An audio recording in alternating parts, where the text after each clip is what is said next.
My name is Ashley Forshey, and for my project I chose construction and woodworking. Throughout history, men have cornered the market when it comes to the trade. Men have been the dominant workforce all the way up until the early part of the 20th century.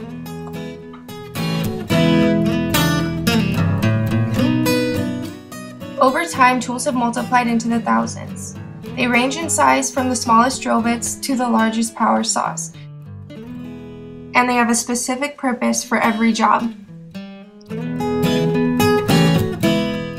In recent years, women have been getting into the trade. According to the National Association of Women in Construction, 9% of the construction industry is comprised of women workers. For many years, the careers for women in construction were booming, but in recent years it has started to decline rapidly. From what I could find, the unfair wages is what kept women far from the jobs. Issues regarding equal pay has been a hot topic for years. Women make a mere 77 cents to the man's dollar. As you can see, the earnings between men and women differ greatly. From the 60s it has gotten better, but it is nowhere near equal.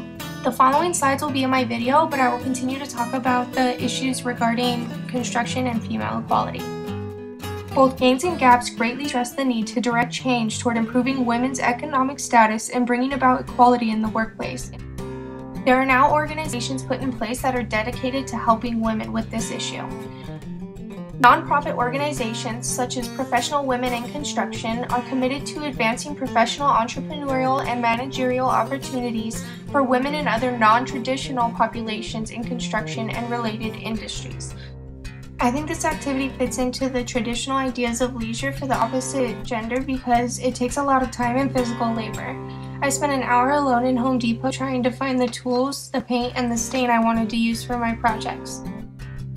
According to Gains and Gaps, many women experience a lack of balance in their lives due to primarily a lack of leisure.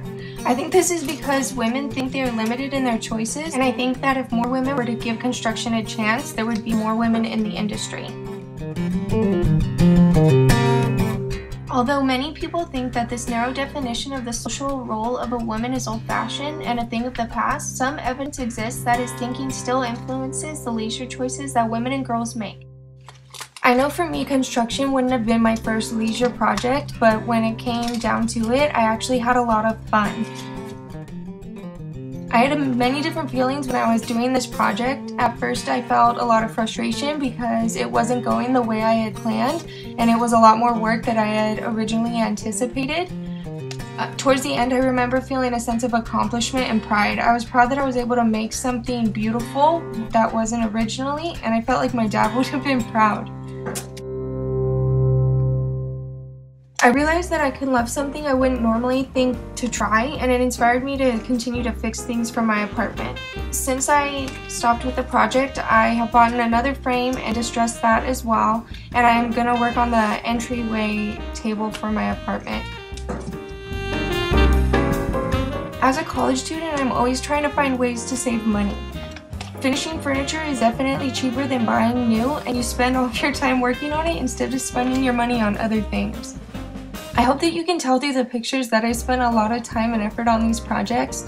You didn't really get to see much of the sanding or the really hard labor that went into it, but I definitely broke a sweat once or twice. I'd like to personally recommend this hobby to anybody who's looking for something fun to do on the weekends. You can go to swap meets or thrift stores and find any ratty old piece of furniture and change it into something beautiful. This is the finished project of my boyfriend's dresser. I don't feel like the pictures do it justice, but you can definitely see that the water stains and the candle wax is gone. This came from sanding it down. My feelings on construction and woodworking have forever been changed. I feel like I'm going to participate this for years to come. I hope that more women get involved in the career because I want it to stay alive, but I definitely feel that the pay wages need to increase. It's not fair that women work as hard as men but get less pay. Don't mind the dirty laundry, and thanks for watching my video.